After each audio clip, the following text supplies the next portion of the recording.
Bismillahirrahmanirrahim. Assalamualaikum warahmatullahi wabarakatuh.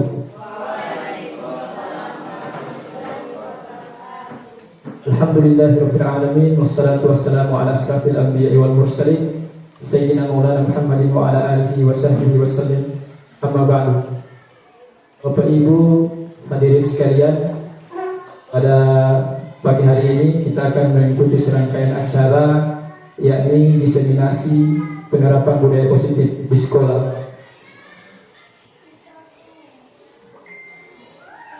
Dengan melafazkan basmalah, Bismillahirrahmanirrahim, acara diseminasi penerapan budaya positif di sekolah tingkat SMP Negeri 3 1 Atap Mananggu oleh calon guru penggerak Angkatan 9 Kabupaten Bole-Mongo dengan melafazkan basmalah, Bismillahirrahmanirrahim dimulai.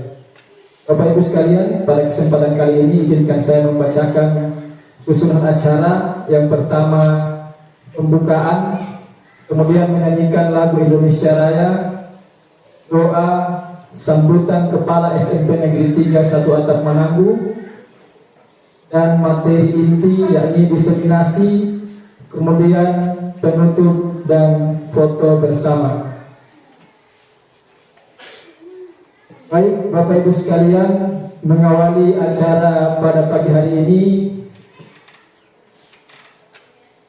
kita mulai dengan menyanyikan lagu Indonesia Raya.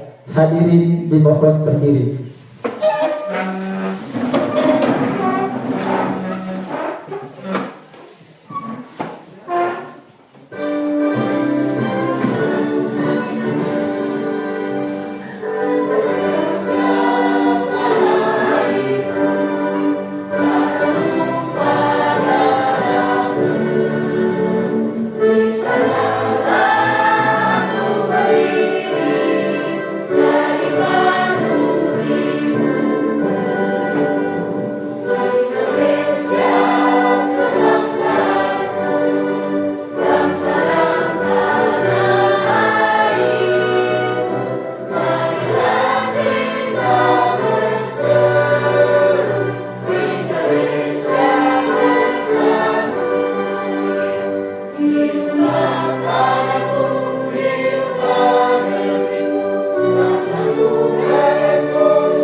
Hadirin dipersilakan duduk kembali.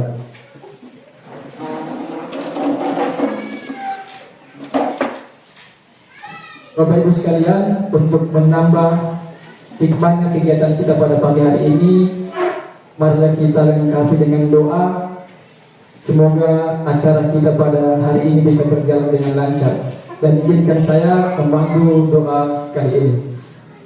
Kita awali dengan Ummul Quran. A'udzubillahi minasyaitonirrajim. Bismillahirrahmanirrahim. Alhamdulillahirabbil alamin. Arrahmanirrahim. Maliki yaumiddin. Iyyaka na'budu wa iyyaka nasta'in. Ihdinas siratal mustaqim. Siratal ladzina an'amta 'alaihim ghairil maghdubi 'alaihim waladdallin. Amin. Bismillahirrahmanirrahim. Alhamdulillahirabbil alamin. Allahumma salli wa sallim ala sayyidina Muhammad wa ala sayyidina Muhammad ya karim. Allahumma inna nas'aluka husnul khatimah wa na'udzubika min su'il khatimah. Allahumma rizqna taubatan nasuha qabla al-maut. Allahumma ya muqallibal qulub sabbit qulubana ala dinik wa la ta'atik. Allahumma inna nas'aluka ilman nafi'an wa rizqan tayyiban wa amalan mutaqabbalan. ربنا لا تزغ قلوبنا بعد إذ هديتنا وهب لنا من لدنك رحمة إنك أنت الوهاب ربنا هب لنا من أزواجنا وذرياتنا قرة أعين واجعلنا للمتقين إماما ربنا آتنا في الدنيا حسنة وفي الآخرة حسنة وقنا عذاب النار وصلى اللهم على سيدنا محمد وعلى آله وصحبه وسلم سبحان ربك رب العزة عما يصفون والسلام على المرسلين والحمد لله رب العالمين.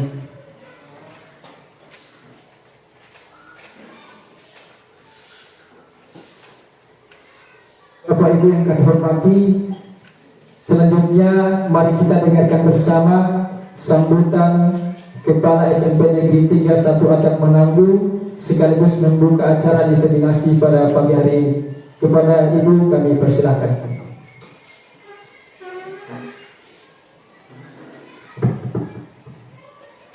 Bismillahirrahmanirrahim. Assalamualaikum warahmatullahi wabarakatuh.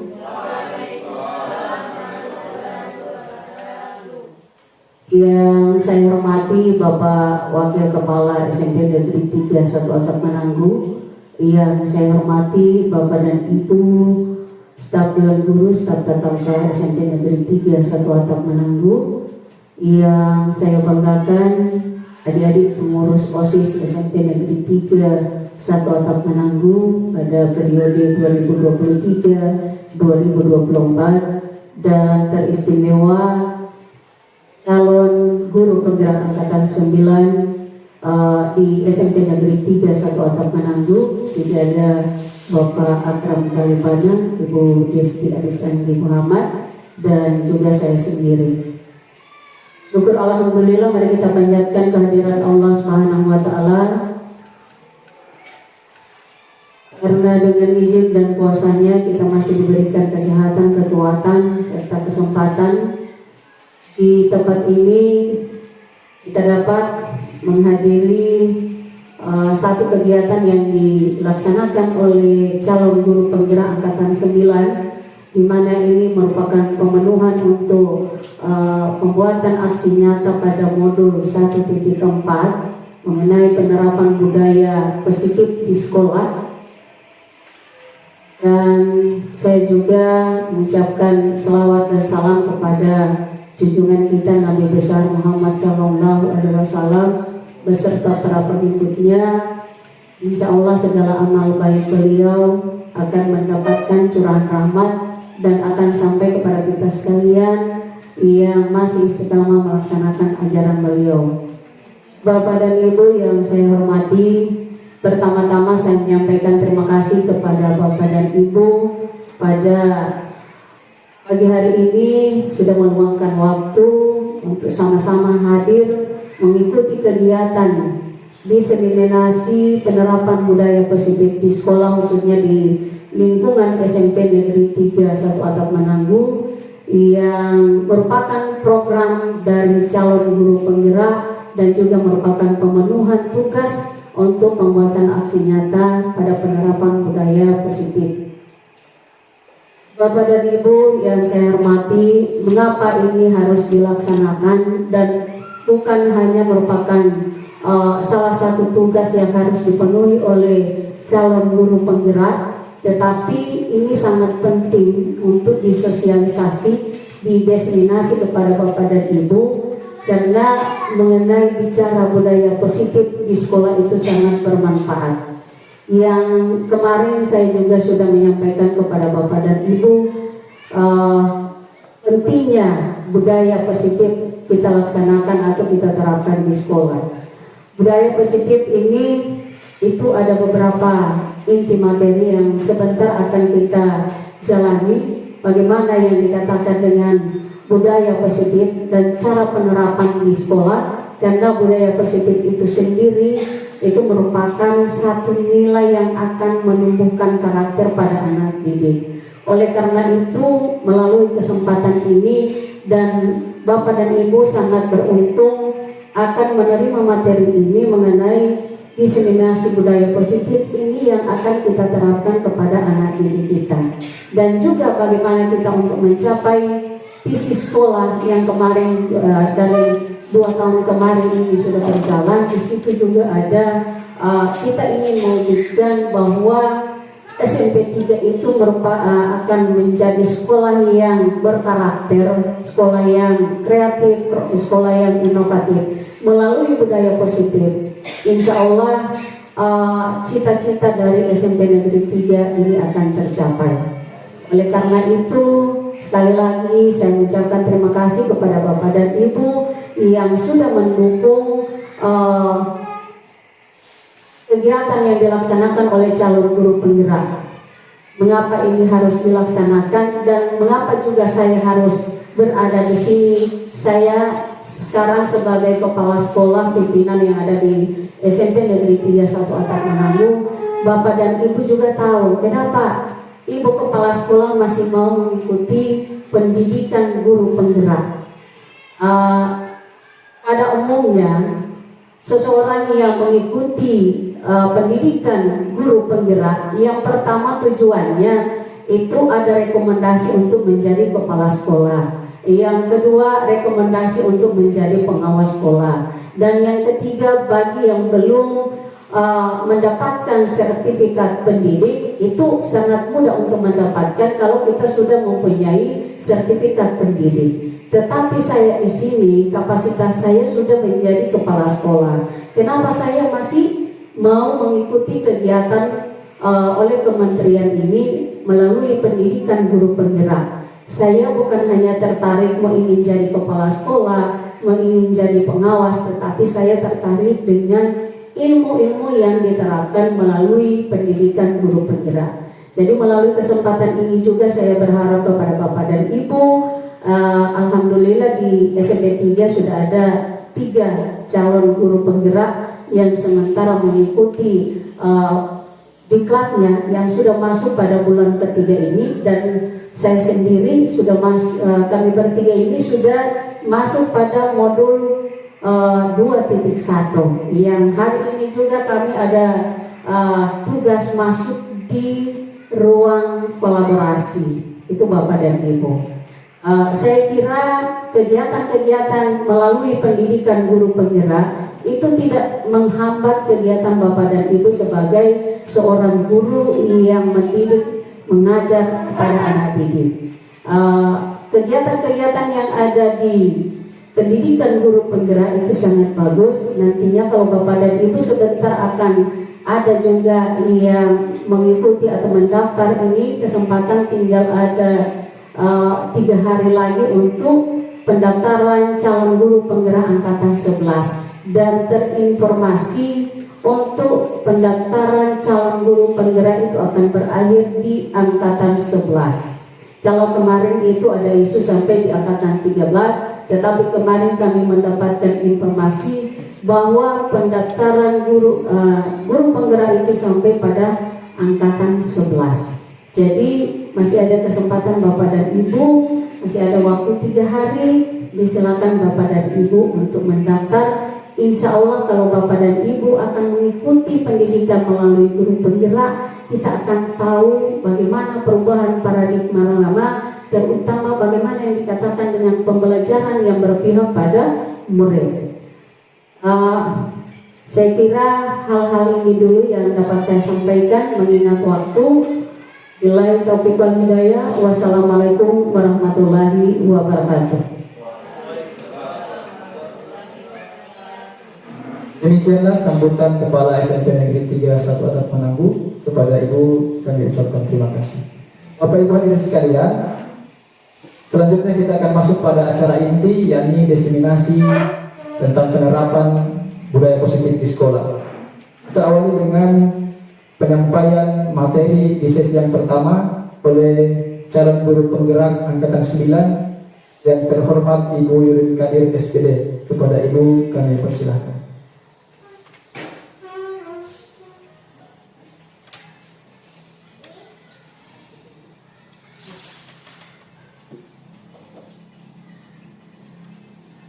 Baik Bapak dan Ibu, saya ucapkan terima kasih. Assalamualaikum warahmatullahi wabarakatuh. Syukur alhamdulillah, mari kita panjatkan kehadirat Allah Subhanahu wa taala karena dengan izin dan kuasanya kita masih diberikan kesempatan dan kesehatan untuk sama-sama hadir di tempat ini serangkaian dengan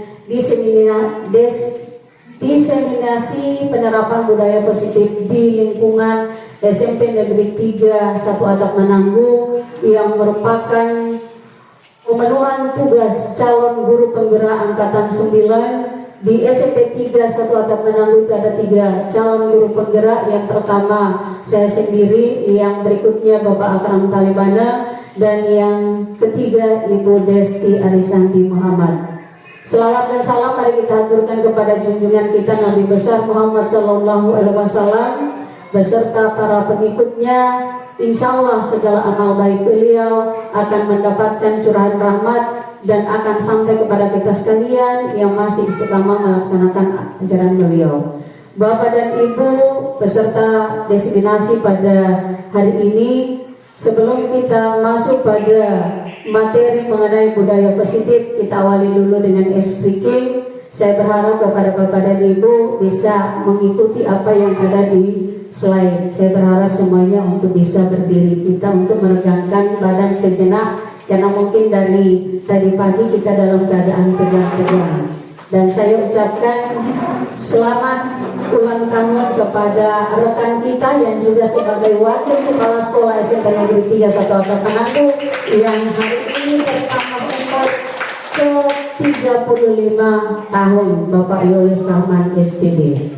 Mari kita ikuti speaking sebelum kita mengikuti materi. Oke, kita sama-sama mari kita hangatkan suasana pada kesempatan siang hari ini Bapak dan Ibu. Oke, mari kita gerakkan tangan bersama, tangan diputar-putar. Oke.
Terima kasih Bapak dan Ibu yang sudah meregangkan badan, dan kita akan lanjut pada materi mengenai penerapan budaya positif di sekolah. Sebelum kita masuk pada sosialisasi materi budaya positif di sekolah, ini saya awali dulu dengan beberapa pertanyaan pemantik yang bisa Bapak dan Ibu lihat pada slide. Yang pertama, saya ingin bertanya pada Bapak dan Ibu, apa Bapak dan Ibu setuju pada pemberian hukuman pada siswa dapat mendisiplinkan siswa?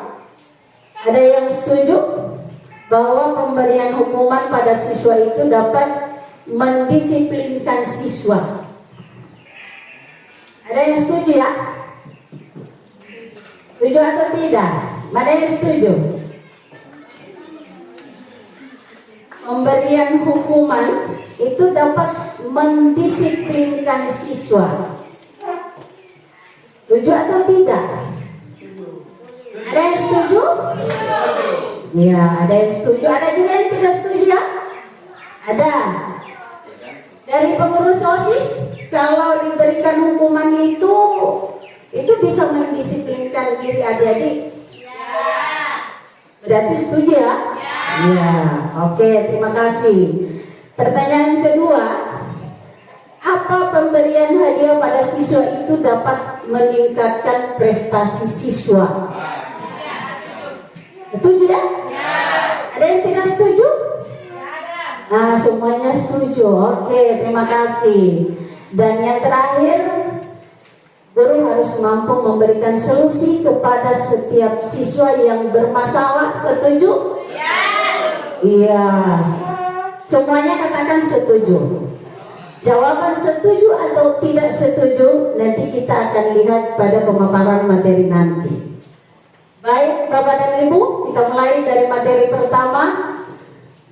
Saya awali dengan keterkaitan materi, mulai dari filosofi Ki Hajar Dewantoro, nilai-nilai dan peran guru penggerak, isi guru penggerak, dan budaya positif. Lanjut Pak Akram. Oke, apa yang disebut dengan budaya positif? Budaya positif itu merupakan perwujudan dari nilai-nilai atau keyakinan universal yang diterapkan di sekolah. Budaya positif diawali dengan perubahan paradigma tentang teori kontrol. Sekarang kita akan lihat teori kontrol itu yang seperti apa. Oke, lanjut.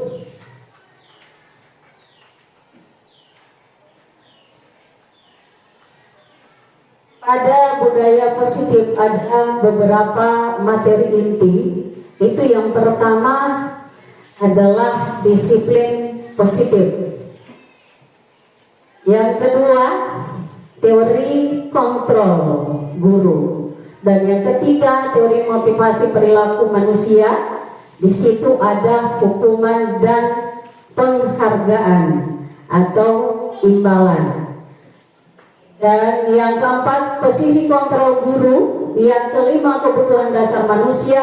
Yang keenam, keyakinan kelas. Dan yang terakhir, segitiga restitusi. Itulah materi yang ada pada budaya positif. Mari kita lihat dari yang pertama, yang dikatakan dengan budaya positif, yakni disiplin positif. Apakah di SMP 3 Mananggu itu sudah ada kita menerapkan atau melaksanakan budaya positif dari segi disiplin positif? Sudah diterapkan ya? Seperti apa itu disiplin positif?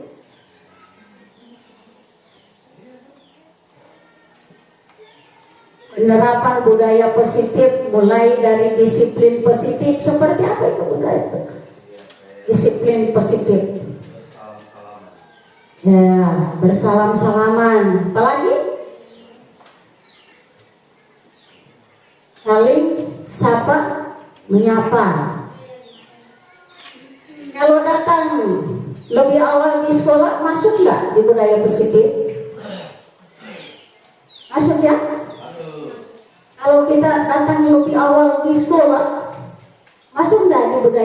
positif. Masuk ya? Iya.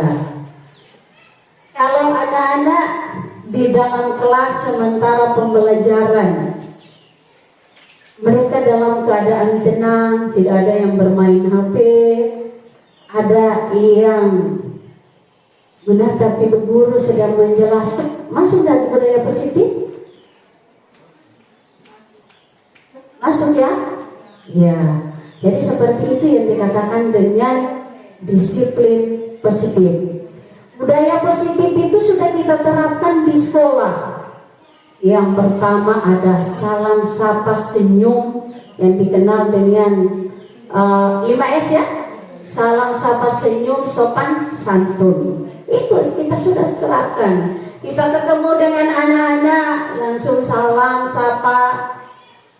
Ya kan? Iya, itu merupakan juga masuk di budaya positif. Nah sekarang apa itu disiplin positif? Yang disebut dengan disiplin positif, yaitu yang merupakan suatu pendekatan dalam mendidik anak untuk melakukan kontrol diri dan pembentukan kepercayaan diri, sehingga mereka bisa berperilaku sesuai dengan nilai-nilai kebajikan universal berdasarkan profil pelajar Pancasila. Itu yang disebut dengan disiplin positif. Yang bagaimana yang berdasarkan dengan profil pelajar Pancasila? Yang pertama, beriman dan bertakwa kepada Tuhan Yang Maha Esa dan berakhlak mulia. Yang selanjutnya, adik-adik atau siswa bisa mandiri, bisa bernalar kritis, bisa bergotong royong, bisa kreatif. Itu yang berdasarkan profil pelajar Pancasila. Kita masuk pada teori kontrol. Teori kontrol ini dapat kita gunakan untuk melakukan perubahan positif dalam suatu lingkungan, karena perubahan paradigma berpikir kita yang tadinya hanya berupa stimulus atau respon menjadi teori kontrol. Teori kontrol seperti ada realitas atau kebutuhan kita itu berbeda. Ada, setiap orang memiliki gambaran yang berbeda-beda, dan juga kita bisa berusaha memahami pandangan orang lain tentang dunia.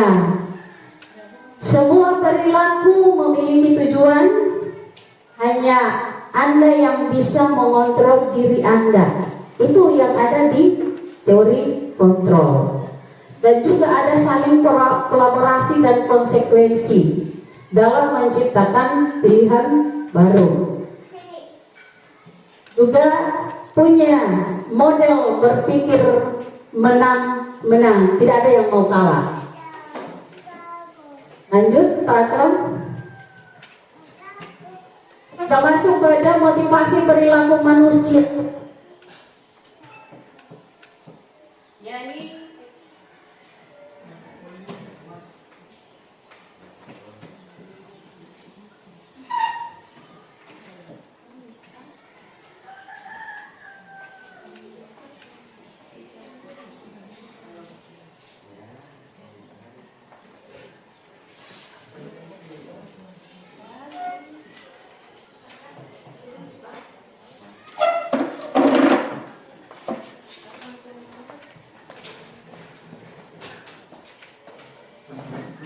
motivasi perilaku manusia berupa hukuman dan penghargaan. Kita awali dari teori motivasi.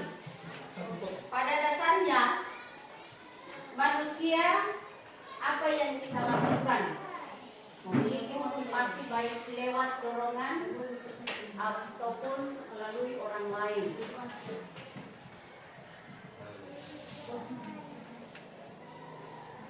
Diane Gosen menyatakan ada 3 motivasi perilaku manusia. Yang pertama, untuk menghindari ketidaknyamanan atau hukuman. Itu yang pertama, menurut Diane Gosen. Yang kedua, untuk mendapatkan imbalan atau penghargaan. Dan yang ketiga, untuk mencari yang mereka inginkan dan dapat menghargai diri sendiri. Itu menurut yang dosen mengenai 3 motivasi perilaku manusia. Kita mulai dari yang pertama, yakni hukuman.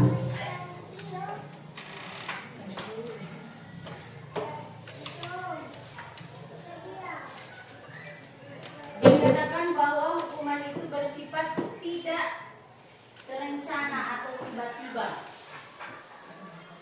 Anak atau murid itu tidak tahu apa yang akan terjadi dan tidak dilibatkan. Hukuman itu dia bersifat satu arah.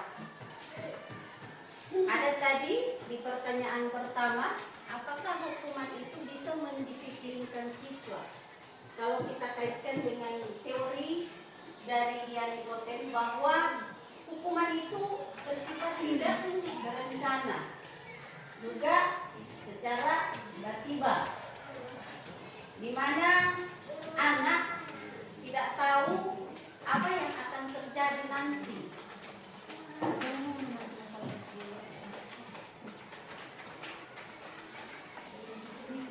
Hukuman yang diberikan itu ada yang berupa fisik kepada murid atau anak yang disakiti oleh suatu perbuatan atau kata-kata. Jadi tidak harus dengan fisik, tetapi melalui kata-kata itu ada. Kita tidak sadari kita sudah membuat hukuman kepada anak ini. Yang berikutnya, penghargaan atau imbalan atau berupa hadiah. Biasanya kalau di kenaikan kelas pada penyerahan hasil itu kita memberi hadiah kepada anak-anak yang berprestasi. Jadi di pertanyaan, apakah imbalan atau hadiah itu bisa meningkatkan prestasi anak? Bapak dan Ibu katakan iya. Ini dapat meningkatkan. Ada satu dorongan. Ketika mereka diberikan hadiah, diberikan imbalan, diberikan penghargaan, maka mereka akan termotivasi. Itu yang secara positifnya. Tetapi kalau selalu kita memberikan hadiah, memberikan imbalan, itu akan mengurangi motivasi pada anak didik. Itu Bapak dan Ibu ya. Tadi ada yang katakan bahwa imbalan itu dapat meningkatkan prestasi.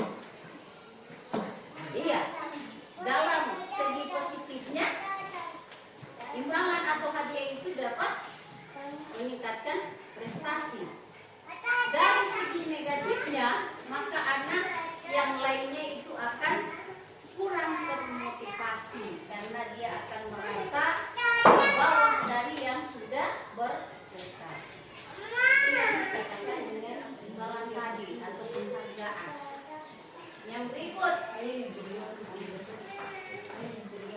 ini ada 5 posisi guru. Yang pertama, pembuku.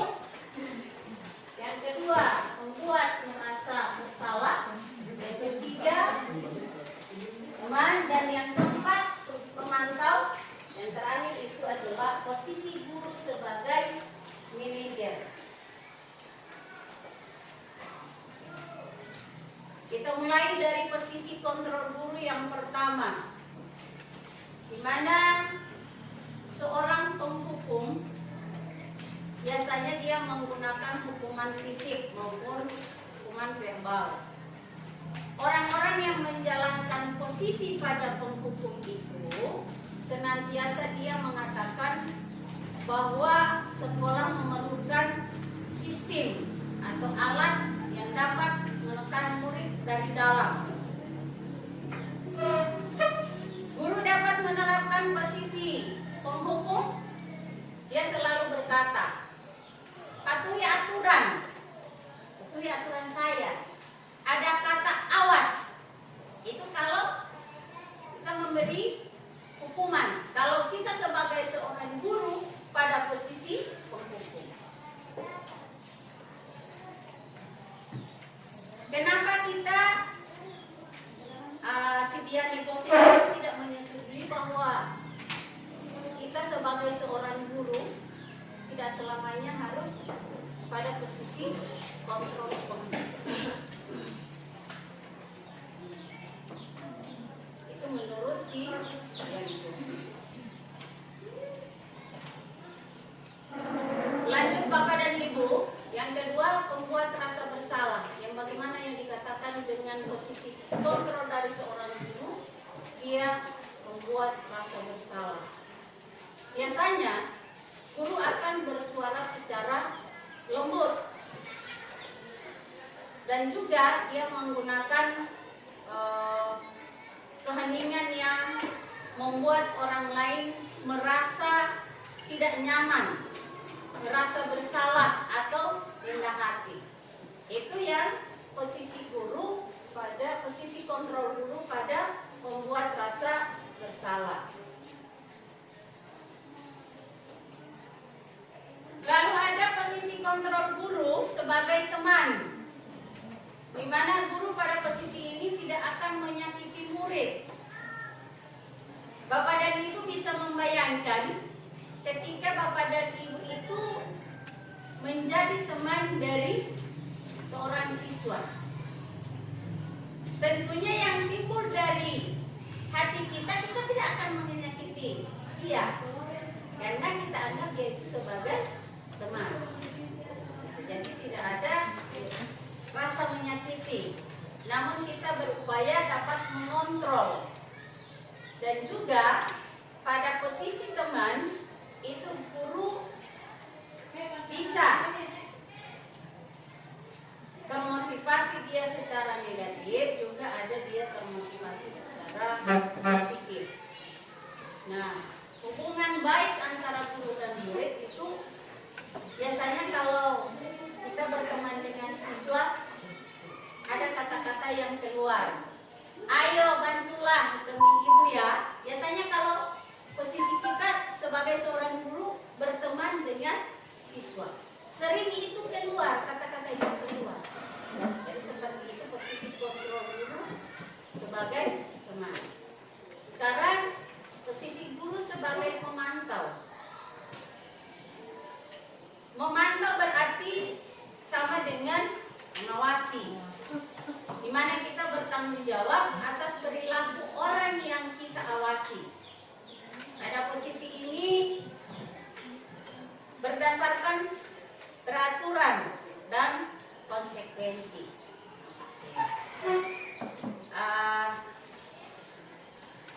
Ada satu kasus, seorang siswa dia datang terlambat dan dia memakai sepatu yang tidak sesuai dengan yang ditentukan oleh sekolah. Maka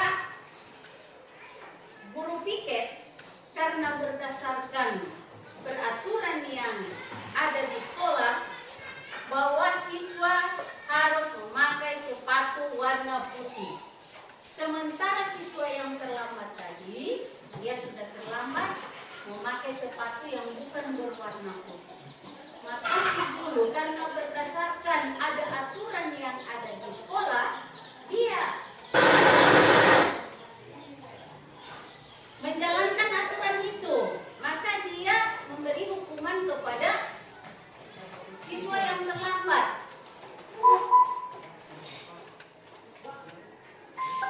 Kalau berdasarkan peraturan yang ada di sekolah, maka posisi guru, posisi kontrol guru itu yang dikatakan dengan pemantau.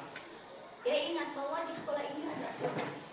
Tetapi Bapak dan Ibu, kita sebagai berada pada posisi kontrol pemantau, ketika siswa sudah mengaku, misalnya si Aditya, dia datang terlambat, sedangkan di sekolah itu sudah diterapkan harus memakai sepatu hitam, dia datang pakai sepatu warna coklat. Piketnya Ibu Yolan, ini guru BK biasanya berdasarkan aturan. Karena ini berdasarkan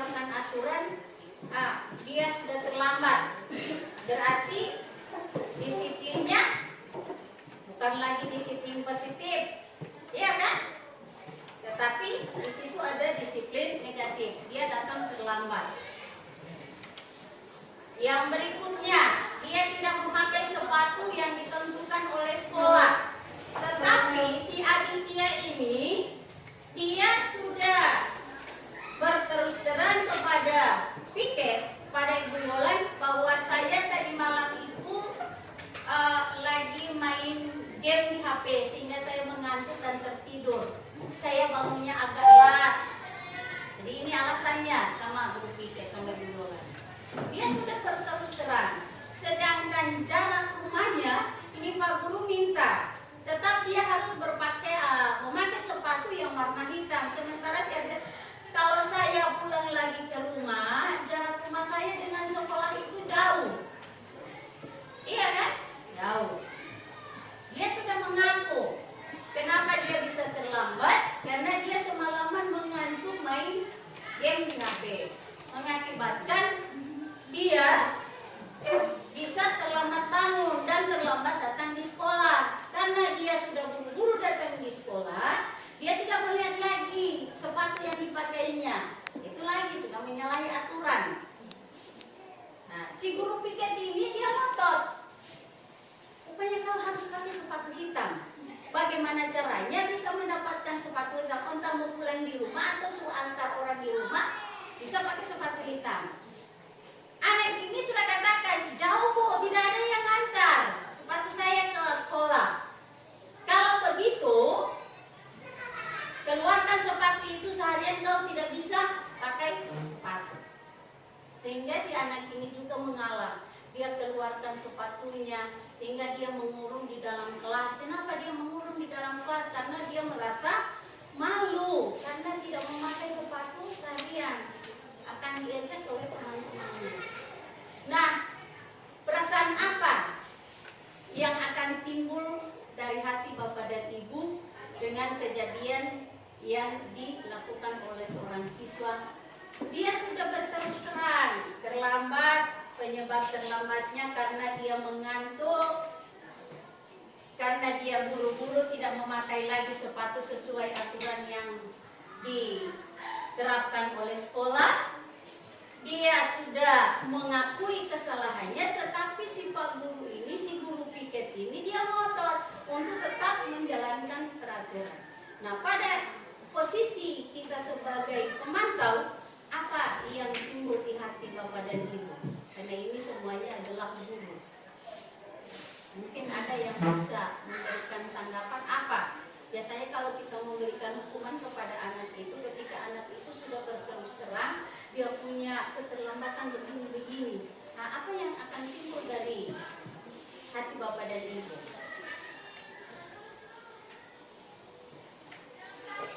Ada ya? Ada yang akan timbul?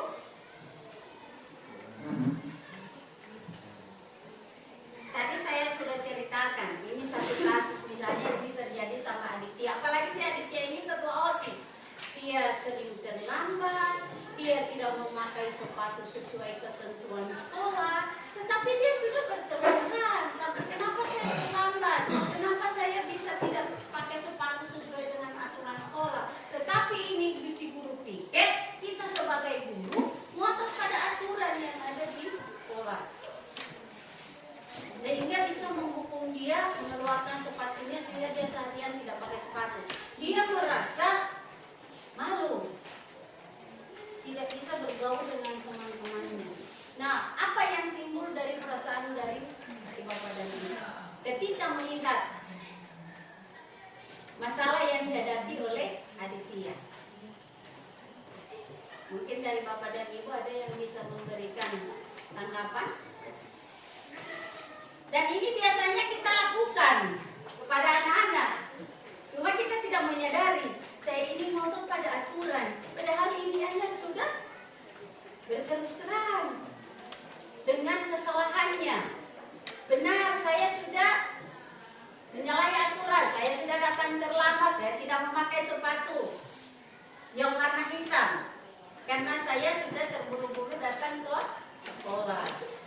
Kalau Pak Guru bilang, coba kembali ke rumah atau suruh antar kemari sama orang di rumah sepatu yang warna hitam. Dia lagi jauh Pak, jauh Bu, rumahnya saya dengan sekolah. Karena berdasarkan aturan, Bapak dan Ibu langsung coba dikeluarkan sepatunya, dilepas. Seharian itu kau sudah bisa pakai sepatu. dalam kelas karena dia merasa malu bergabung dengan teman-temannya akan gadget. Apa yang timbul dari hati Bapak dan Ibu? Kalau kita ada di posisi kontrol komando, ada kebijakan tidak yang timbul dari hati Bapak dan Ibu? Ada rasa kasih sayang. Ada rasa kasih sayang, tapi dia ibu suka menyalahi aturan. Nah ini bertentangan. Aturan harus kita jalankan, sementara karena dia sudah berterus terang, sudah memberikan keyakinan kepada kita mengenai kesalahannya, tetapi kita, apakah kita bisa membijaksanai dia dengan kesalahannya? Sudah tidak bisa dibijaksanai, sudah tidak ada rasa kasih sayang. Ada ya? Masih ada ya? Ada. Jadi ini contoh kasus kalau kita sebagai posisi kontrol memantau. Lanjut Bapak dan Ibu, kita masuk pada posisi kontrol seorang guru sebagai manajer. Tentunya Bapak dan Ibu sudah tahu apa itu manajer. Sebagai seorang pimpinan.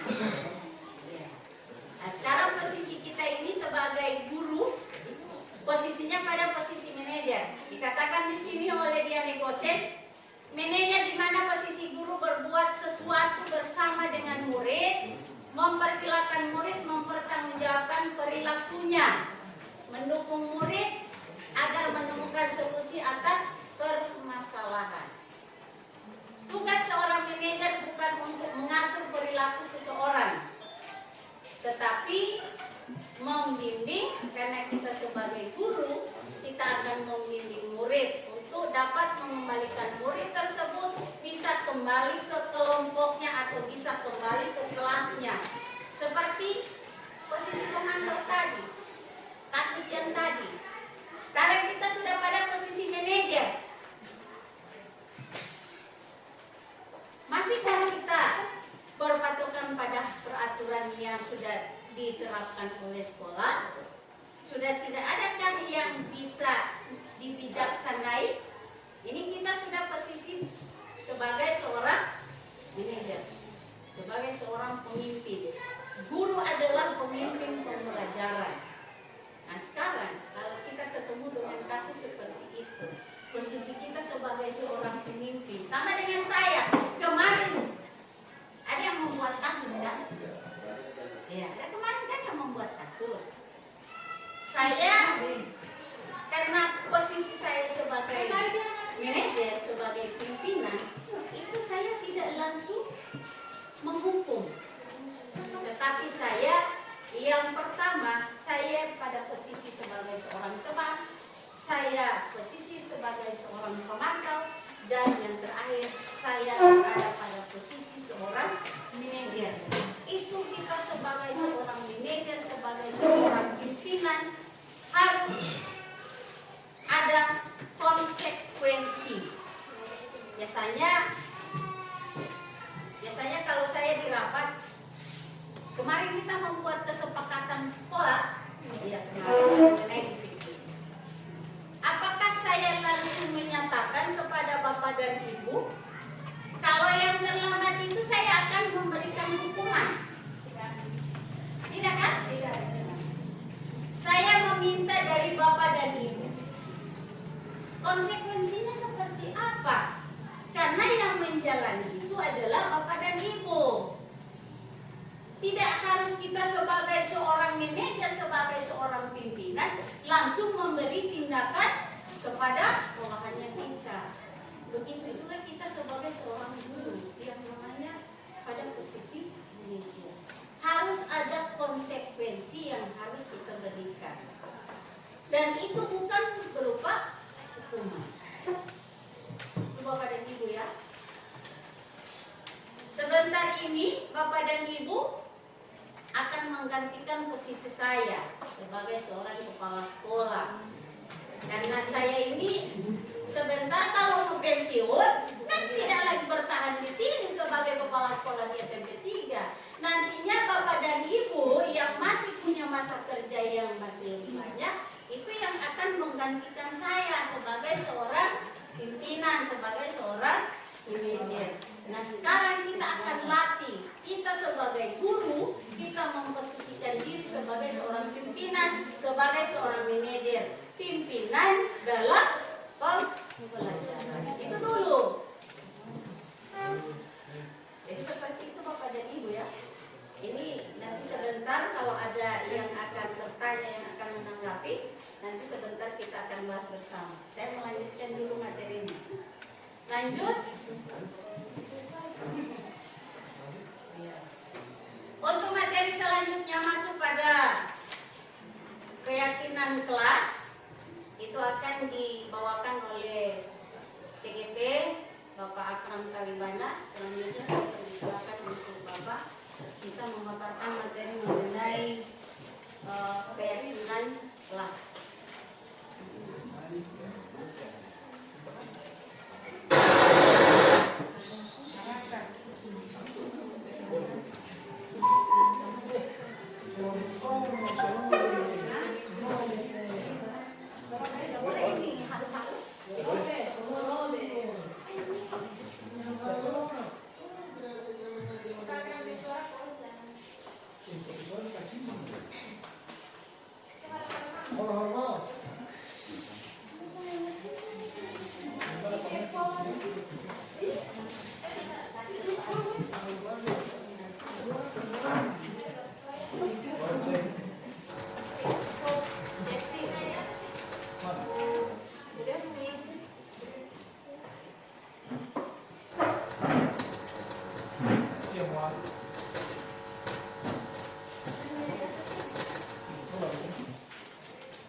Sabar Bapak Ibu, masih mau tunggu dulu sedikit. Yang dulu pulang, buas nih. Yang dulu pulang.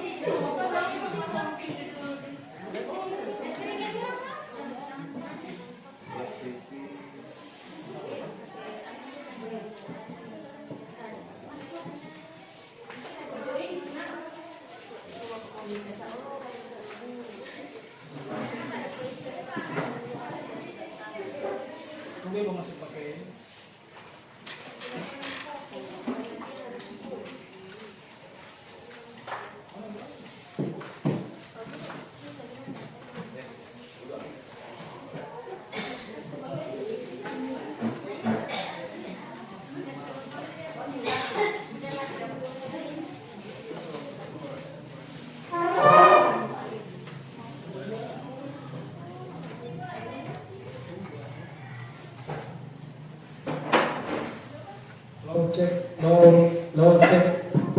Low check.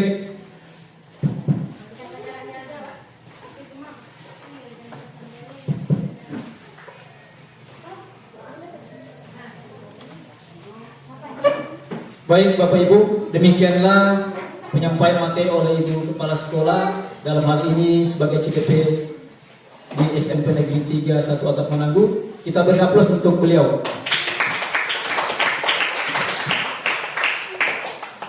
Bapak Ibu sekalian, di sesi yang kedua ini saya akan membawakan materi tentang 5 kebutuhan dasar manusia, kemudian disiplin atau keyakinan kelas, dan yang ketiga adalah segitiga restitusi. Nanti bagaimana kebutuhan dasar manusia, kemudian restitusi, keyakinan kelas akan kita bahas nanti. Namun sebelum itu, supaya suasananya cair, tidak tegang, kita berdiri dulu. Ya, berdiri dulu. Mohon berkenan untuk Bapak Ibu sekalian, para adik-adik siswa. Kita akan speaking, tapi ini tanpa musik ya. Tetap lagu, tapi tanpa musik. Oke, saya pandu dari sini. Kalau saya bilang tangan kita ke depan, ini dalam bentuk lagu-lagu. Tangan kita ke depan, tangan kita ke belakang, tangan kita ke depan, lalu digoyang-goyang sambil bertepuk tangan, melirik wajah teman, bersenang-senang. Pala kita ke depan, pala kita ke belakang, pala kita ke depan, lalu digoyang-goyang sambil bertepuk tangan, melihat wajah teman, bersenang-senang. Kalau saya bilang sepentik menangguh, jawabnya kami bisa, kami rasa, kami luar biasa.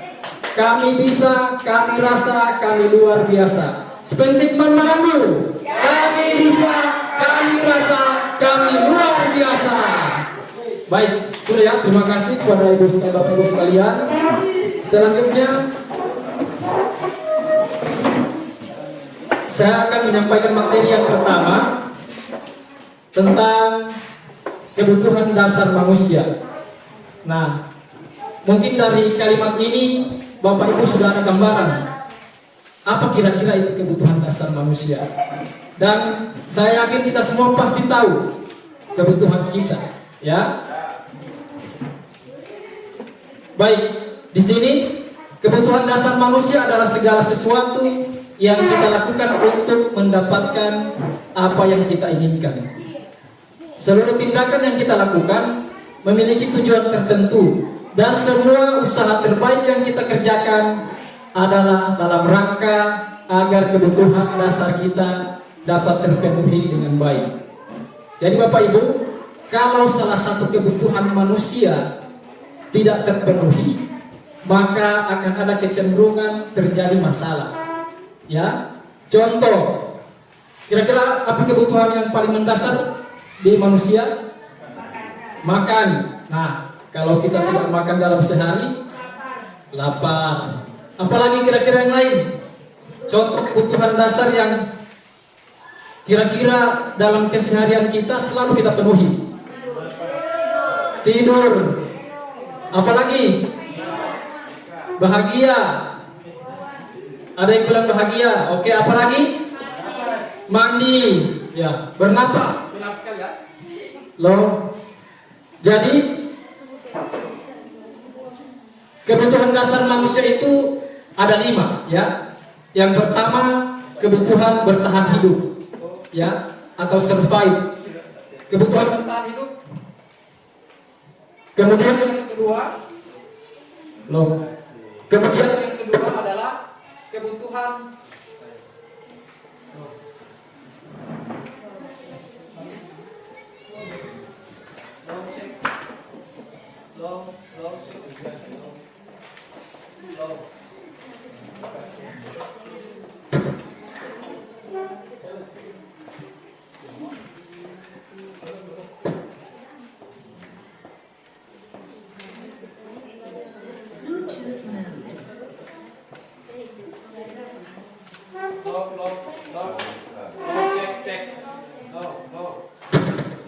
oke.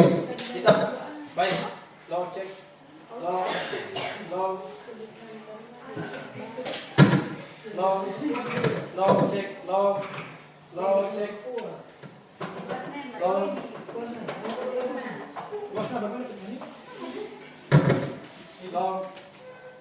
Long check.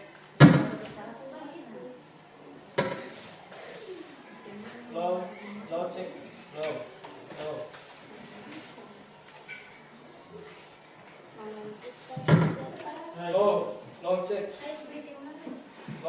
test.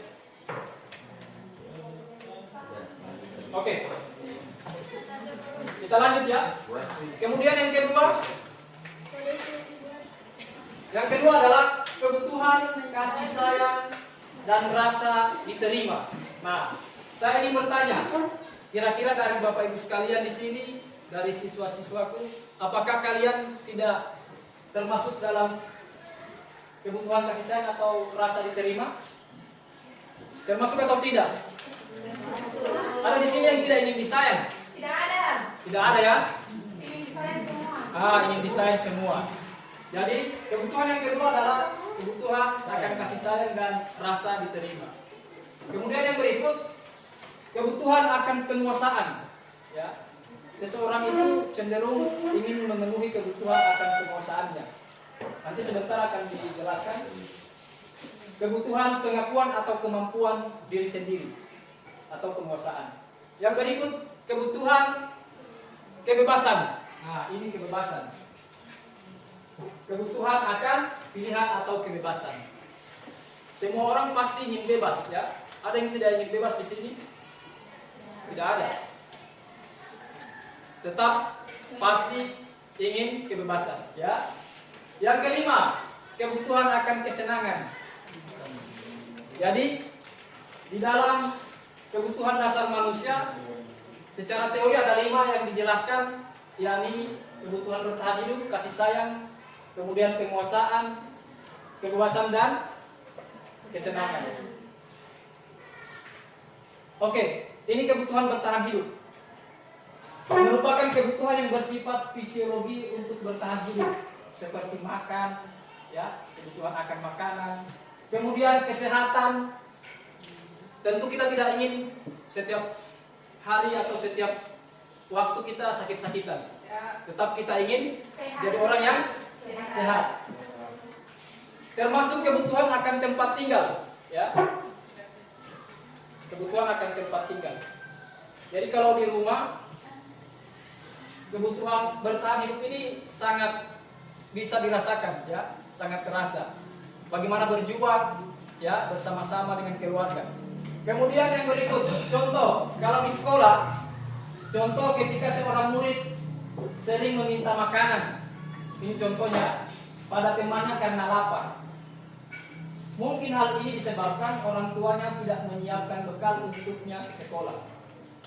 Maka kebutuhan yang ingin dipenuhinya adalah kebutuhan bertahan hidup. Ya. Kira-kira apa lagi yang lain tentang kebutuhan bertahan hidup? Tidak uang. Tidak ada uang. Oke. Kita lanjut ya. Yang kedua, kebutuhan akan kasih sayang. Nah, ini yang bagus. Kebutuhan kasih sayang ini memang kebutuhan ini termasuk dalam kebutuhan psikologi. Umumnya anak-anak memiliki kebutuhan rasa kasih sayang dan rasa diterima yang tinggi. Ingin disukai serta diterima oleh lingkungannya dengan baik. Jadi kalau di sekolah, tentu Bapak Ibu pasti akan menemukan banyak kasus, baik di sekolah maupun di kelas. Ada yang anak-anak suka usil dengan temannya, ya. Mungkin saja dia ingin memenuhi kebutuhan akan kasih sayang, ya. Ingin diperhatikan oleh guru atau temannya, ya.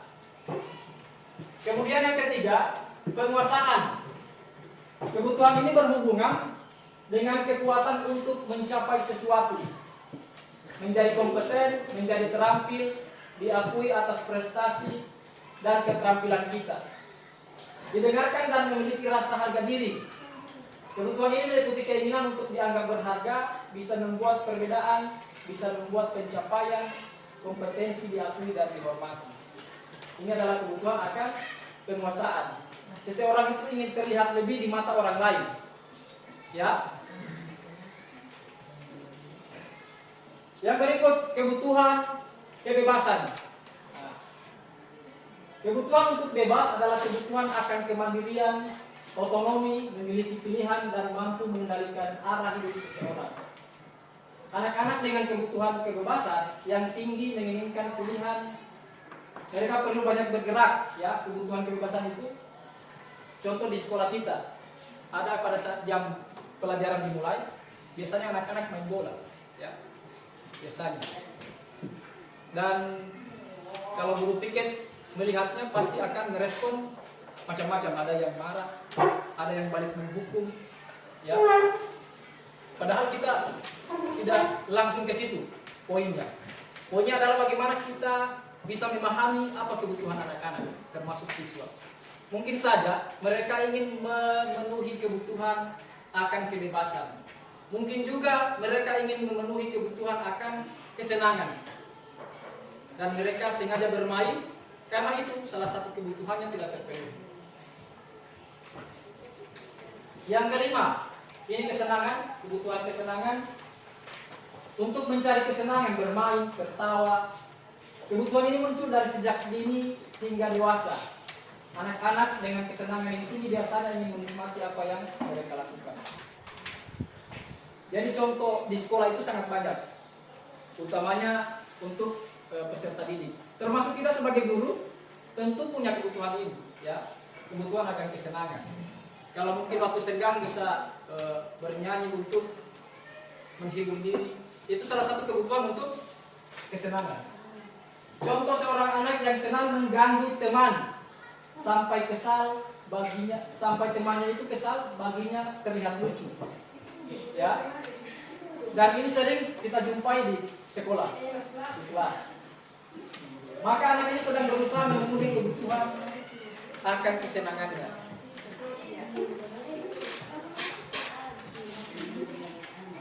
Oke, jadi ada 5 tadi kebutuhan dasar manusia. Kita lanjut pada keyakinan kelas. Oke, kalau di kelas biasanya wali kelas ada kesepakatan kelas atau peraturan kelas, ya. Biasanya dikenal dengan apa? Kesepakatan kelas atau lebih ke peraturan kelas? Peraturan kelas. Oke, peraturan dan kesepakatan. Nah, kita lihat mengapa keyakinan kelas? Mengapa dalam penjelasan ini disebut keyakinan kelas, bukan bukan peraturan kelas atau kesepakatan kelas? Oke. Jadi poinnya adalah peraturan kelas itu akan berkembang ke depan menjadi keyakinan kelas, ya. Yang di tengah ini peraturan kelas. Peraturan kelas yang dibuat di kelas itu muaranya kemana? Muaranya adalah bagaimana supaya warga sekolah bisa menerapkan budaya positif di sekolah. Mulai dari peraturan kelas akan berkembang menjadi keyakinan kelas. Keyakinan kelas ini akan terbentuk lingkungan yang positif di sekolah dan pada akhirnya akan menciptakan budaya positif, ya. Kita lanjut. Mungkin di sini ada pertanyaan. Mengapa kita memiliki peraturan tentang penggunaan helm pada saat mengendarai kendaraan atau motor? Ada yang bisa menjawab? Supaya dia tidak mau tilang. Ada lagi yang lain? Untuk keselamatan diri. Untuk keselamatan diri. Bagus. Ibu Desti, Ibu Alwira. Oke, menghindari benturan ketika kecelakaan. Ada lagi? Hiasan. Oh, bisa jadi hiasan. Kira-kira Bapak Ibu kalau ada polisi berani tidak pakai helm? Berani, ya. Kalau dari sini ke pasar masih mau pakai helm? Tidak mau pakai, ya. Kenapa tidak mau pakai helm? Tidak ada polisi. Karena cuma dekat. Bagus. Tidak biasa pakai helm. Oke. Nah, kemungkinan jawaban yang sudah Bapak Ibu sampaikan adik-adik sekalian, semuanya ada kemungkinan benarnya. Kemungkinan jawaban Anda adalah untuk keselamatan, ya. Jadi keselamatan diri, lebih kepada keselamatan diri. Seperti yang sudah dijelaskan tadi oleh Ibu Kepala Sekolah, bahwa motivasi diri itu dia ada dua, ya, motivasi ekstrinsik dan motivasi intrinsik. Nah, kalau pakai helm karena takut dengan polisi, itu masuk pada motivasi ekstrinsik. Karena hanya berasal dari luar, sehingga kita takut dengan polisi. Kita misalnya tidak ingin pakai helm karena hanya ke pasar, hanya dekat, tidak perlu pakai helm. Yang kedua, motivasi intrinsik, motivasi yang berasal dari dalam diri, ya.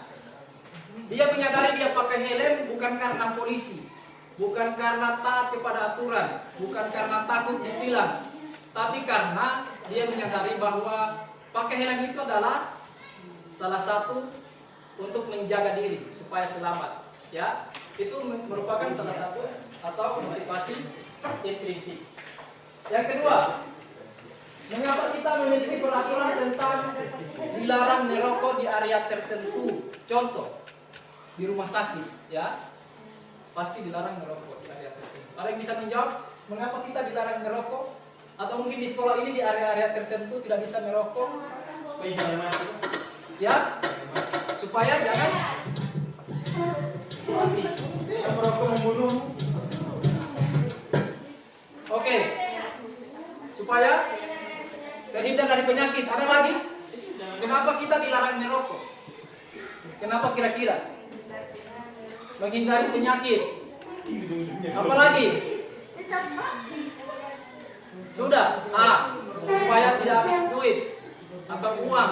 Karena kalau beli rokok biasa boros. Merokok akan membunuhmu. Karena merokok akan membunuhmu, ada di iklan-iklan. Oke. Kemungkinan jawaban Anda akan bermuara pada yang namanya kesehatan. Ya. Dan motivasi seperti yang saya sampaikan tadi, kalau hanya supaya tidak habis duit, itu masih motivasi ekstrinsik. Kalau hanya apa tadi lagi? Supaya membunuhmu. Pada intinya adalah tidak merokok itu adalah untuk menjaga kesehatan. Walaupun sulit untuk terhindar dari merokok. Kita lanjut ya, Bapak Ibu.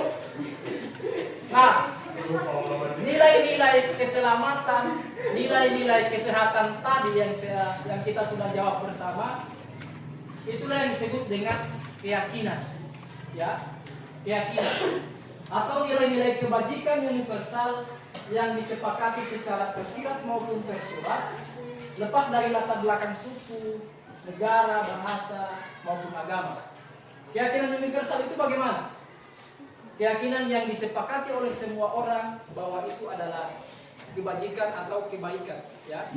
Contoh seperti yang sudah kita jawab tadi, bahwa berkendara pakai helm itu untuk keselamatan, ya. Semua orang meyakini itu untuk keselamatan. Itulah yang disebut dengan kebajikan universal. Nilai-nilai kebajikan bahwa menekankan pada keyakinan orang akan lebih memotivasi dari dalam dirinya. Jadi nilai-nilai kebajikan ini akan memotivasi orang itu dari dalam diri, bukan dari lingkungannya. Seseorang akan lebih tergerak dan bersemangat untuk menjalankan keyakinannya daripada hanya sekedar mengikuti serangkaian peraturan tertulis tanpa makna. Ya. Jadi sebisa mungkin kita untuk melakukan sesuatu itu karena kesadaran diri. Kita lanjut. Ini keyakinan kelas adalah suatu kesepakatan disiplin positif yang dibuat bersama warga kelas untuk membangun budaya positif yang berdasarkan nilai kebajikan. Ada tahapan-tahapannya dalam menyusun keyakinan kelas. Tentu kita sudah pernah melakukan membuat kesepakatan atau peraturan kelas. Kita lanjut, pembentukan keyakinan kelas. Jadi keyakinan kelas itu bersifat lebih abstrak daripada peraturan. Kalau peraturan dia yang lebih rinci atau konkret, ya. Kemudian keyakinan kelas berupa pernyataan-pernyataan universal. Yang berikut, pernyataan dalam keyakinan kelas senantiasa dibuat dalam bentuk positif. Contoh, kalau bentuk negatifnya dilarang membuang sampah sembarangan. Ada larangan, dilarang. Kalau positifnya bagaimana? Buanglah sampah pada tempatnya. Itu salah satu contoh. Ya. Atau dilarang mengambil barang milik orang lain. Apa kira-kira? Dilarang mengambil barang milik orang lain. Alhamdulillah meminta izin ketika mengambil barang orang lain. Yang berikut, keyakinan kelas hendaknya tidak terlalu banyak. Jadi keyakinan kelas itu tidak usah banyak-banyak. Ya. Gunanya untuk apa? Supaya mudah diingat. Anak-anak didik kita kalau sudah terlalu banyak mereka akan lupa akan keyakinan kelas yang sudah mereka buat. Jadi dibuat sederhana mungkin sehingga mudah diingat dan dipahami oleh semua warga sekolah. Keyakinan kelas sebaiknya sesuatu yang dapat diterapkan di lingkungan sekolah, ya. Jangan membuat suatu keyakinan yang tidak bisa didukung oleh sekolah kita. Ya, membuat suatu keyakinan sesuai dengan kondisi sekolah. Contoh, tidak bisa lompat pagar. Nah, di sekolah kita kan tidak ada pagar. Bagaimana dilarang melompat pagar? Tidak ada pagar di sekolah.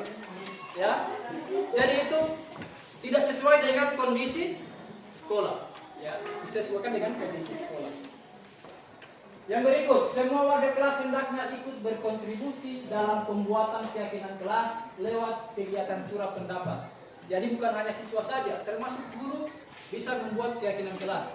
Kalau ada hal-hal yang positif yang dirasa ingin diterapkan di sekolah, silakan curah pendapat dengan teman-teman guru, siswa, supaya ini akan tujuannya untuk mendisiplinkan warga sekolah. Ya. Berikut, bersedia meninjau kembali keyakinan kelas dari waktu ke waktu. Oke, ini contoh keyakinan kelas masih dalam berupa peraturan: melaksanakan piket, hindari membuli teman, bersikap sosial atau peduli kepada teman, datang tepat waktu, menjaga kebersihan lingkungan sekolah, berdoa sebelum dan sesudah belajar. Ini merupakan macam-macam keyakinan kelas atau peraturan kelas yang bisa diterapkan di sekolah atau di kelas. Berpakaian rapi, mendengarkan penjelasan guru sampai pada bersalaman dengan guru pada saat masuk dan keluar kelas. Jelas Bapak Ibu ya tentang keyakinan kelas. Kita lanjut pada segitiga restitusi. Kenapa dikatakan segitiga? Karena modelnya segitiga. Ya. Ada 3 tahapan yang dijabarkan dalam segitiga restitusi. Saya ingin menjelaskan dulu apa itu segitiga restitusi. Di sini dijelaskan bahwa merupakan sebuah pendekatan untuk menciptakan disiplin positif. Kemudian restitusi adalah menciptakan kondisi bagi murid untuk memperbaiki kesalahan mereka sehingga mereka bisa kembali pada kelompok mereka dengan karakter yang lebih kuat. Jadi restitusi ini tujuannya untuk menjadikan siswa yang bermasalah tidak berlarut-larut dalam masalahnya, tetapi bagaimana siswa ini bisa kembali bangkit dan menjadi lebih kuat dengan karakternya. Restitusi juga adalah proses kolaboratif yang mengajarkan murid untuk mencari solusi. Ya, jadi guru-guru itu akan berperan sebagai pencari solusi dari masalah yang dihadapi oleh murid.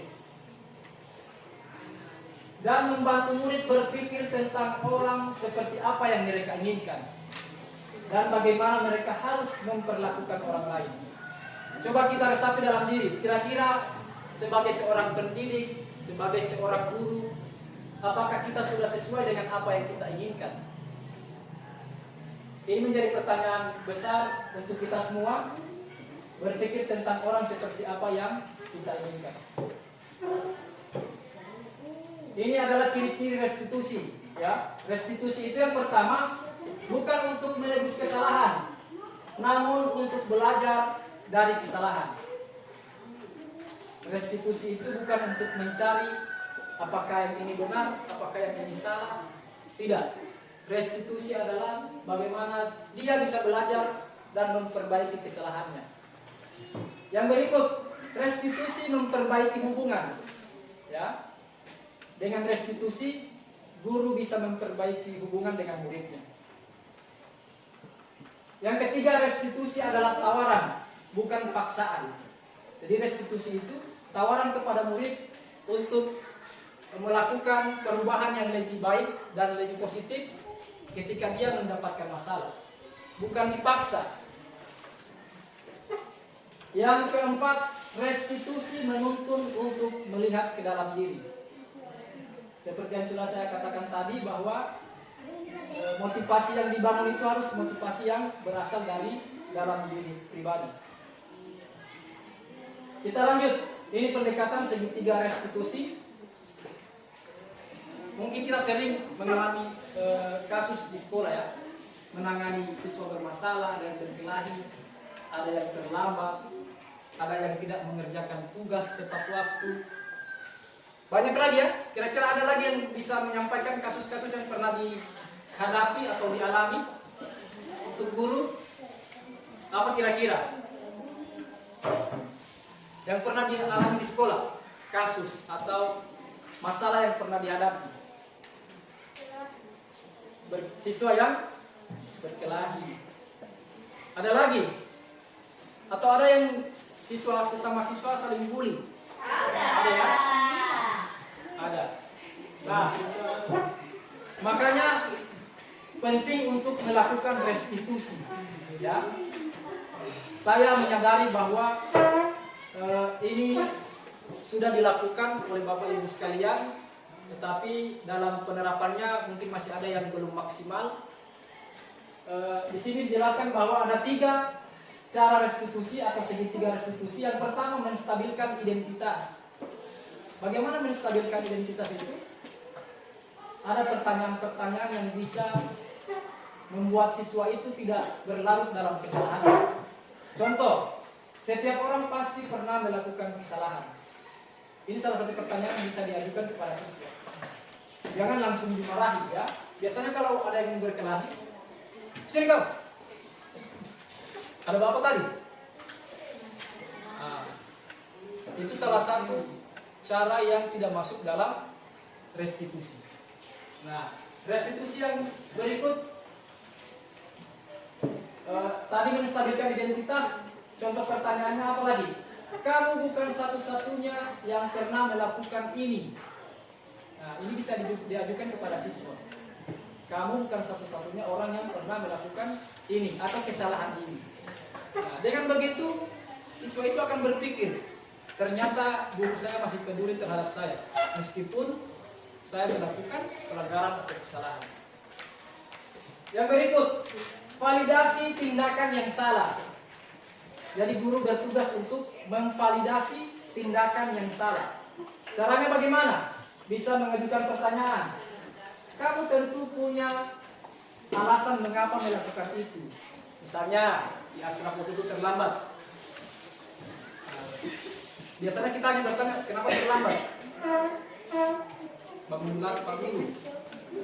Tindak lanjut dari itu tidak ada, ya. Atau setelah itu kita, kalau begitu kumpul rumput.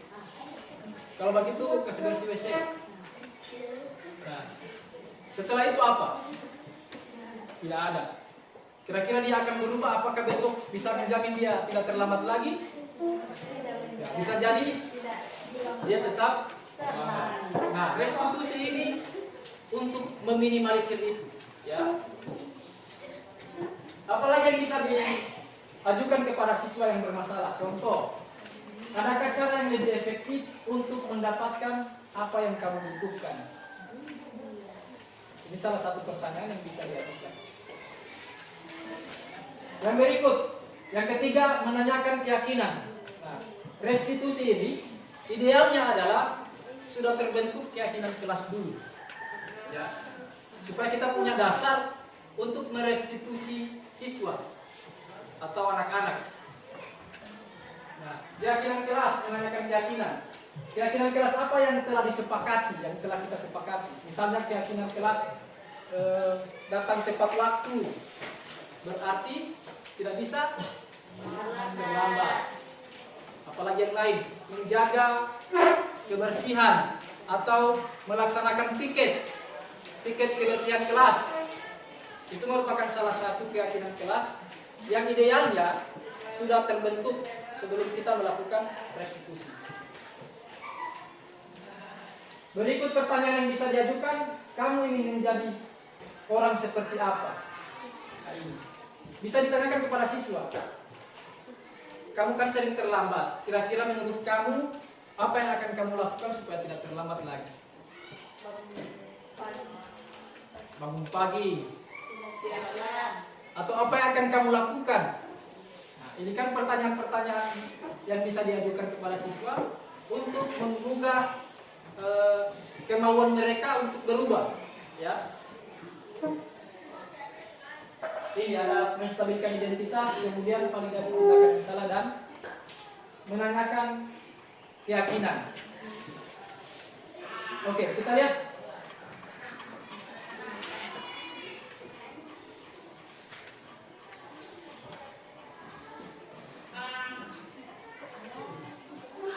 Ada contoh kasus tentang restitusi.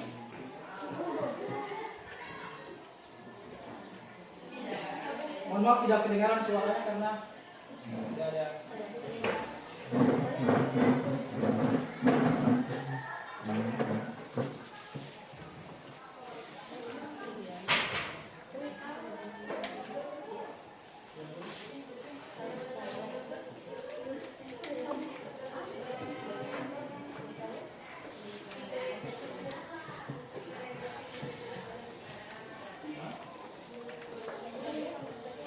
Kalau ini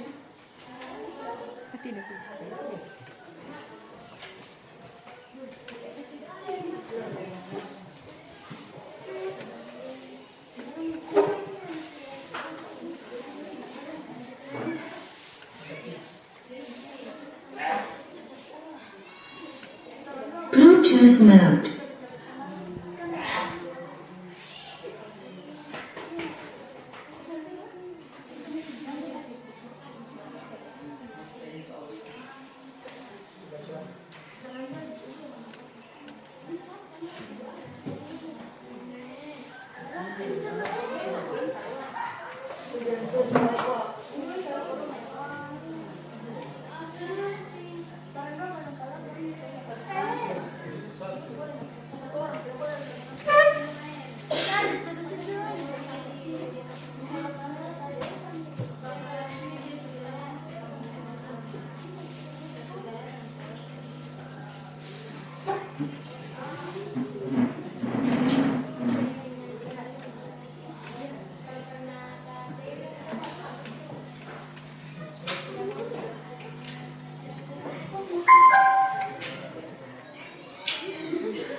baik Bapak Ibu, ini merupakan salah satu contoh kasus bagaimana kita merestitusi siswa yang bermasalah. Siang Sarah. Siang Pak. Sudah lama nggak ketemu Sarah. Kenapa hari ini ada di sini? Kesel Pak, kesel banget. Masa aku dikatain tukang fitnah Pak? Ya aku marah lah. Aku balik ngatain Eka di depan kelas. Kesel banget. Oh begitu. Ya pasti kamu marah dan kesal. Bapak juga akan marah apabila ada yang menuduh Bapak seperti itu. Kemudian pada saat itu kamu mau melakukan apa? Ya saya langsung ngatain Eka lah Pak. Kesel banget. Saya bentak-bentak dia depan teman-teman lain. Oh begitu. Pasti kamu melakukan seperti itu karena suatu alasan tertentu bukan? Iyalah, masa saya diam saja Pak? Ya saya bela diri lah. Masa saya dituduh tukang fitnah? Ya wajar lah. Mempertahankan harga diri itu sesuatu yang penting buat kamu. Untung kamu tidak bertindak lebih gegabah lagi. Hanya membentak-bentak. Iya Pak. Untung saya masih bersabar dan hanya membentak saja. Sudah gemes padahal. Saya pasti bela diri lah. Ya pasti ya.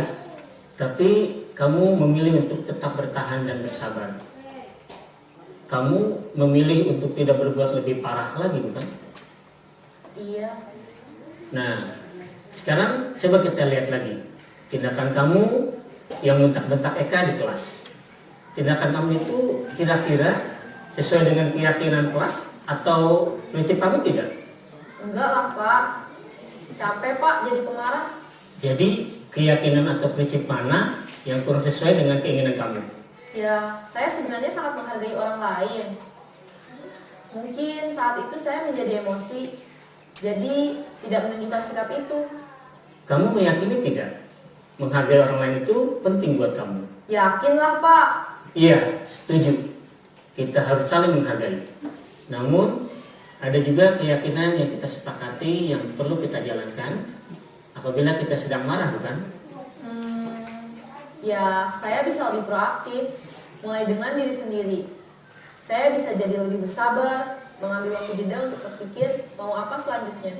Kira-kira kamu bersedia memperbaiki masalah ini tidak? Bersedia Pak. Kalau kamu memperbaiki masalah ini, kamu akan menjadi orang seperti apa? Saya akan menjadi orang yang bertanggung jawab kali ya Pak. Dan senantiasa proaktif. Iya, menurut kamu bagaimana rasanya menjadi orang seperti itu? Ya nyaman lah, bangga bisa bersabar dan menahan diri. Baiklah kalau begitu. Yuk kita pikirkan bagaimana memperbaiki masalah ini.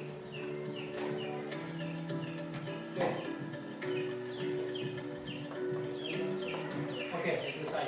Jadi Bapak Ibu, itu merupakan salah satu contoh atau gambaran bagaimana restitusi ya. Bagaimana kita bisa menstabilkan identitas, kemudian memvalidasi tindakan yang salah dan menanyakan keyakinan yang pada akhirnya akan menuntun siswa bagaimana ia bisa memperbaiki dirinya menjadi pribadi yang lebih baik lagi. Jadi demikian apa yang dapat saya sampaikan terkait materi pada pagi hari ini. Terima kasih atas perhatian Bapak Ibu sekalian. Saya akhiri. Assalamualaikum warahmatullahi wabarakatuh. Waalaikumsalam warahmatullahi wabarakatuh.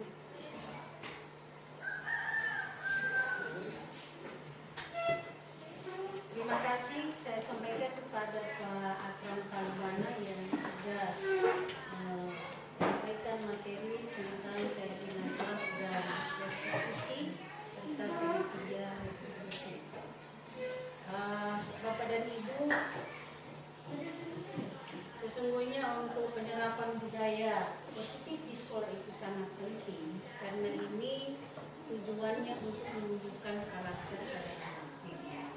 Kita sebagai seorang guru, sebagai seorang pemimpin pembelajaran diharapkan untuk dapat menerapkan budaya positif melalui materi-materi ini tadi yang sudah dijelaskan oleh kami, baik oleh Pak Akram maupun saya sendiri. Yang pertama itu adalah disiplin positif, yang kedua adalah melalui teori kontrol guru, dan yang ketiga kebutuhan dasar manusia, yang keempat keyakinan kelas, dan yang terakhir itu adalah segitiga restitusi. Pada materi segitiga restitusi tadi itu ditampilkan salah satu contoh bagaimana kita menangani kasus atau masalah yang dihadapi oleh seorang siswa. Di situ pada segitiga restitusi ada 3 aspek yang harus kita lakukan. Yang pertama adalah melestarikan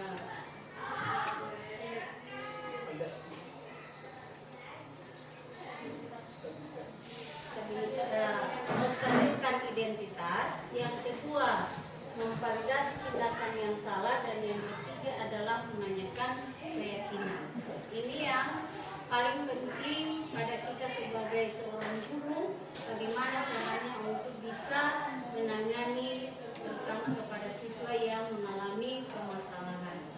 Saya kira kali ini yang dapat saya sampaikan, dan kami berdua mohon sekali lagi mohon maaf sudah menyita waktu Bapak dan Ibu. Yang kami tahu Bapak dan Ibu begitu banyak pekerjaan yang harus dilaksanakan, tetapi sudah menghargai undangan kami untuk mengikuti kegiatan pada siang hari ini, yang sudah menyita waktu yang kurang lebih 1 jam lebih untuk diseminasi penerapan budaya positif di sekolah. Insya Allah dengan adanya diseminasi budaya positif di sekolah itu akan wujud apa yang menjadi visi sekolah kita, di mana SMP 3 yang berkarakter. Demikian, wassalamualaikum warahmatullahi wabarakatuh.